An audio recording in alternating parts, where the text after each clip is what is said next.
How does China's purchase of U.S. farmland affect food security? This is Greg Allison coming to you from Green Greg's. If you're not subscribed to my channel, subscribe, bang the notification bell, and click all. China and other foreign purchasers are acquiring an increasing amount of America's most productive farmland, often near sensitive military bases. But it's impossible to determine exactly how much because of issues with how the U.S. collects data, according to a report. Yes, the U.S. Government Accountability Office conducted an examination and found that the Biden administration, imagine that, is not keeping accurate records of foreign ownership of farmlands in the country, as does not seem to have any plans to start doing so. Imagine that, guys. According to the U.S. Department of Agriculture data, foreign ownership and investment in property, including farms, pastures, and forests, increased to around 40 million acres back in 2021, up 40% from 2016. Furthermore, just between 2009 and 2016, Chinese agricultural investments in the U.S. surged tenfold. How much has this increased since 2021? What does this mean for you? Guys, I tell you what you need to do. You need to think about long-term food security yourself.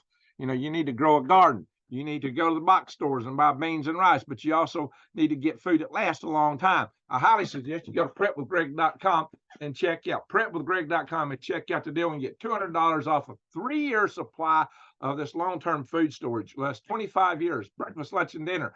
Make you wonder because it's 2,000 calories a day, my friends. 2,000 calories a day. Prepwithgreg.com. A lot of other prepping supplies there too. That's nice and sealed in those containers, those buckets, which have other second uses after the fact. And it has these nice little pouches inside that you can throw in your backpack, easy to bug out with, or do whatever you need for long-term food security. Now, back to the news here. So, a review of the nonpartisan U.S. Government Accountability Office, these are nonpartisan these days. Anyway, which reports to Congress, discovered errors in the data that they had collected. This review did. According to the study, which cites the U.S. Department of Agriculture, the U.S. Department, the USDA is the Department of Agriculture. Other problems include the difficulty of executing a U.S. statute that mandates foreigners to self-report such transactions. You really think they want to be that forthcoming with self-reporting? I don't know, guys. Anyway, the USDA has not routinely provided timely information on foreign investment in U.S. agricultural land as mandated in 1978's Agricultural Foreign Investment Disclosure Act, the AFIDA. That's a mouthful, right? According to the GAO report outlining the results of its study. Furthermore, the report claims that the USDA was informed by the Pentagon authorities that investigators needed more precise and current information for reporting AFIDA data on a regular basis. Now, why would that be? And so, what the report said was sharing current data could help increase visibility into potentially national security risk related to foreign investments in U.S. agricultural land. The GAO report, which was published late this last Thursday, states this USDA implements AFIDA across field offices and headquarters, but its processes to collect, track, and report key information are flawed. The processes are flawed. Washington's attention is being focused on foreign ownership of American crops due to growing concerns about potential dangers to the food supply systems and other national security risks. Lawmakers of both parties have demanded a clampdown to on the export of farms to China and other nations. And we'll go a bit more on that on the end here. Without improvements in internal processes, USDA cannot report reliable information to Congress or the public about where and how much U.S. agricultural land is held by foreign investors, by foreign persons, according to the report. Wow, guys. The USDA gathers AFIDA data on paper farms filed with county or federal agencies, according to the GAO investigation's findings. But the procedure is unclear and challenging to implement. Additionally, despite Congress's mandate that the USDA build an online AFIDA database by 2025, the agency has neither the plans or the schedule for doing so. Imagine that.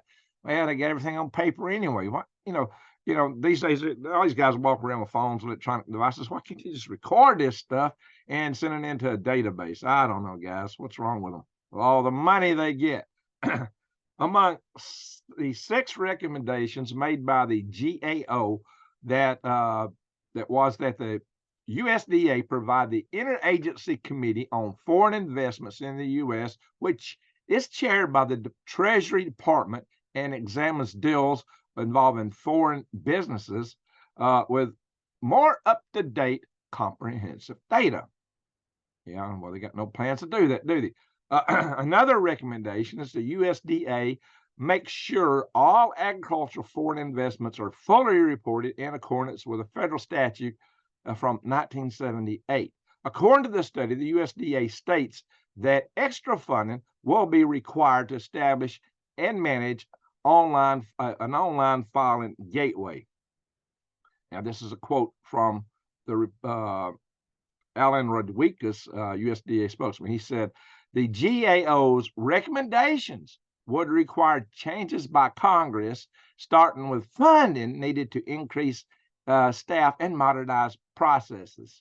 Yeah, and he said that in an email statement on Friday. He further said any system for tracking land purchases and owners would be complicated, expensive, and create potential risk to producer privacy. Oh, wait a minute. Isn't this stuff required by law? When are we talking about foreign investments? Anyway, so it'd be, excuse me, let me restate. Would create potential risk to producer privacy, the price of agricultural land, and individual American seller interest. Well, you know what? To me, this sounds like a cop-out. Oh, yeah, cop-out. Do they not want this data known? How is it that an agency that has more employees than there are farmers in America needs more money to establish the laws established since 1978? If they can't manage to do that somewhere over the past 46 years, they should have explained why rather than sweep it all under a rug. Sight unseen. Yeah, right, guys. Why? Well, get this. The report confirms one of our worst fears, that not only is the USDA unable to answer the question of who owns the land and where, but there is no plan by the department to internally reverse this dangerous flaw that affects our supply chain and economy. This is from the Congressional Western Caucus Chairman, Dan Newhouse, Republican from Washington State. He went on to say, food security is a national security, and we cannot allow foreign adversaries to influence our food supply while we stick our heads in the sand. Pretty good. Yeah, and this is especially true considering we are potentially on the verge of war with the very nation that's buying up most of our choice farmland, the biggest purchaser, dragon country.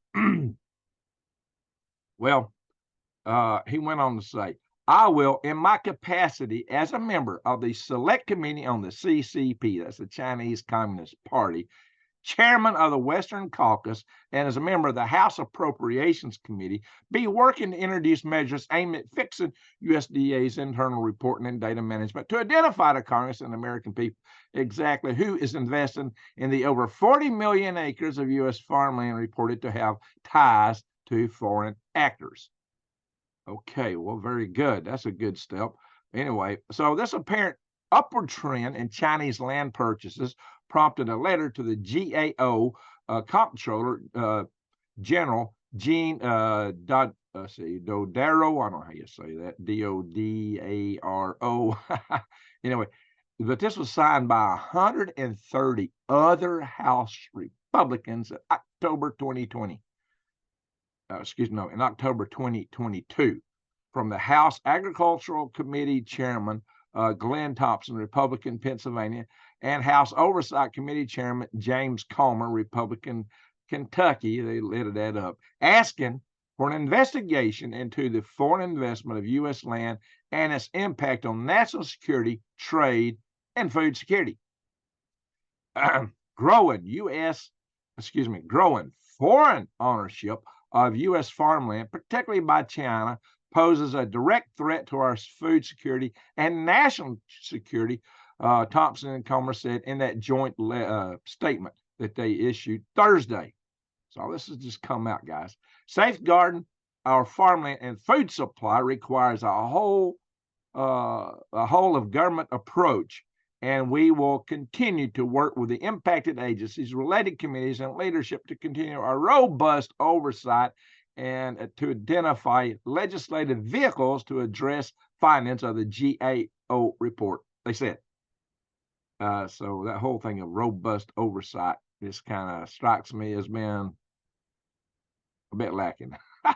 Anyway, Grand Forks, North Dakota officials rejected a Chinese company's proposed maize mill in February 2023 due to local opposition regarding the factory's closeness to a nearby U.S. Air Force base. Although the Chinese-owned Fufeng Group was able to acquire 300 acres of property in the region. The project was essentially abandoned after the local authorities denied the request for building permits. Prior to the Grand Forks County Council's decision, Air Force Assistant Secretary Andrew Hunter stated that the project would present significant threat to national security. However, the Committee on Foreign Investments, the CFIUS, determined that it lacked jurisdiction in this particular matter. Okay. The Department of Treasury is in charge of the interagency task force known as the CFIUS, which is entrusted with examining specific foreign investments that might be dangerous for the country's security. Is somebody dropping a ball here? It really sounds like it, guys. Furthermore, in August, a Goshen High-Tech company based in China bought 270 acres in Green Charter Township, Michigan, some of which was zoned for agricultural use. The area will be utilized to construct a business that assembles batteries for electric vehicles, but it was situated 100 miles from Camp Grayland, the biggest National Guard training facility in the nation, and 60 miles from military armories. See, this is bringing other dimensions of these purchases, and we'll talk a little bit more about that. So similar to concluding in the Fufeng Group's case, the CFIUS determined in April 2023 that the transactions pertaining to Goshen's plans in Michigan were not protected. Coincidentally, the study was released a few hours following a meeting between the Chinese Minister of Agriculture and Rural Affairs, Tang Rejian, and the Agriculture Secretary, Tom Vislak. And Tom Vislak said, "I look forward to further exchanges and cooperation as we continue to forge relationships that expands and improves market access opportunities for U.S. farmers and ranchers in China, an important agricultural market." Is the Agriculture Secretary, Tom Vislak, here he says Vilsack, Vilsack, Vilsack, paving the way for more data obstruction and Chinese purchases of land over some vague promise of a new market opportunities for U.S. agricultural sales to China. This opens up other maybe potential bigger problems, and it's some of what we just alluded to. Our agricultural, well, not quite, but our agricultural produce is sold in the open market. Oh, yeah. There are no provisions to govern who buys what or when. China could essentially buy up the entire production from the U.S. farms and ship it to China before anybody even notices. Oh, yeah. It has already been noted that China is stockpiling enormous quantities of grain? Could they have plans to eat high whilst we starve in an upcoming war? Could they use their farms near our U.S. military bases and sensitive communications centers for intelligence gathering on U.S. military responses to their military actions? Or worse yet, to disrupt our military command and control communications? Could they even covertly position surface-to-air missiles to take down our B-52s or other military flights whilst they take to the air, just being launched from our U.S. bases here at home? I have no idea. I'm just a poor dumb rocket scientist. What do I know? Yeah. The thing is, I shouldn't even have to ask these questions in the first place. No, I shouldn't have to ask these kind of questions at all. But one has to wonder, one has to ponder what is really up their sleeves. Now, that sounds outlandish. Oh, how would it do that? Blah, blah, blah. Well, it's very outlandish that they had a biolab in Reedy, California. Oh, yeah. With mice that had been genetically modified with human genes to be carriers for what? I don't know, guys. It all makes you think. See, apparently, we're wide open. We got no controls in place. We don't know who's doing what, when, or where. That's what it boils down to. That's what bothers me. Our food security is at risk. Our food security, our national security, both by the purchase of farmland. It's not just the farmland, guys. Also, you got to consider China is buying up a lot of food processing facilities and companies here in America, like Smithfield Industries, the company that produces most of the pork in the United States. Oh, yeah. So that's a bit concerning. Yeah, and at one time during the they were sending a whole lot of that stuff home, and it really wasn't available to us, but they made sure their factories kept running while everything else was shut down for food security. But that stuff wasn't staying here at home. It was going back to China. You see what I'm saying? That was just the tip of the iceberg. That was in times of relatively peace between our countries. Where could this go? What could it lead to? Is this a good idea? Should we? Should I just roll over and go back to sleep? Nothing's happening. That's what some of you would probably suggest. But guys, I'm concerned with this. This is the reason we got to get ready. We got to be prepared. Grow your own garden. Check out my links to True Leaf Market and Eden Brothers for your own seeds. But it takes a while to get your garden right. Your first crop might fail. Buy extra seeds for the next crop or whatever, and have some long-term food storage. Our ancestors did that. They stored food. They canned food. They processed food. They kept a lot stored up. Once you get your garden growing, that's what you need to do. But until then, consider the food storage at prepwithgreg.com. Again, subscribe, bang the update notification bell, and click on. And by the way, check this video out that I'm posting up here. There'll be a little strip shows up, a little link to it. Feed a family of 4 on 1/10 of an acre. Show you how to grow your food to take care of your family, which is the most essential thing I think you can do. Get your own independence. Don't be reliant on this system. And I'm going to do another video really soon, maybe tomorrow, talking about how the farm's big ag is not going to be producing squat, nothing, when the grid goes down. I say when. All right, my friends. Thank you for watching. Greg out. Oh, by the way, I'm going to be posting. I'm going to be posting my news content more and more over at Swivelhead News. Go check that out, Swivelhead News. There'll be a link for that below, and I'll put comments in my community page on that. And probably even tonight, I'll go live over there. Thank you again. Thank you for watching. Greg out.